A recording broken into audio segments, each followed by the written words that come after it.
नमस्कार, आप देख रहे हैं इस वक्त एक न्यूज़ 24 और मैं हूं आपके साथ अनन्या सहाय। सियासत में एक बड़ी खबर इस वक्त सीधे दिल्ली से आ रही है, जहां बीती रात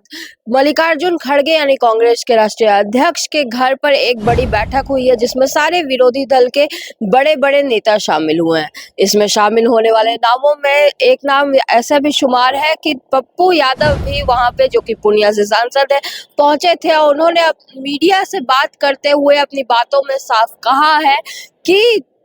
बिहार में जिस तरह की गतिविधियां हो रही है, उसमें हम पूरी तरह से महागठबंधन के साथ हैं, राहुल गांधी के साथ है और हमारे नेता राहुल गांधी जिससे भी कहेंगे हम उनके साथ हाथ मिला करके आगे बढ़ने को तैयार है। साथ ही साथ पप्पू यादव, जो कि अक्सर तेजस्वी यादव पर तंज कसते नजर आते हैं, उन्होंने इस बार ये भी कहा है कि जिनके साथ मिल करके हमारे नेता राहुल गांधी आगे बढ़ेंगे, हम उसमें उनका पूरा साथ देंगे।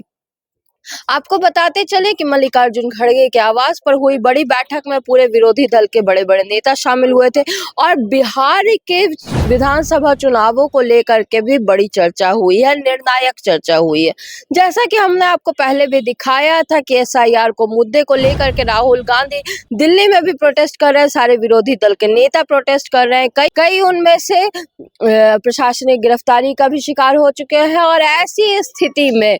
जहां लगातार एसआईआर को लेकर के विपक्ष जो है हंगामा खड़ा कर रहा है, ऐसे में पप्पू यादव ने भी कहा है कि 17 अगस्त से बिहार में राहुल गांधी की जो यात्रा शुरू होने वाली है, उसमें भी वो शामिल होंगे और साथ ही साथ अपना पूरा समर्थन राहुल गांधी को देंगे।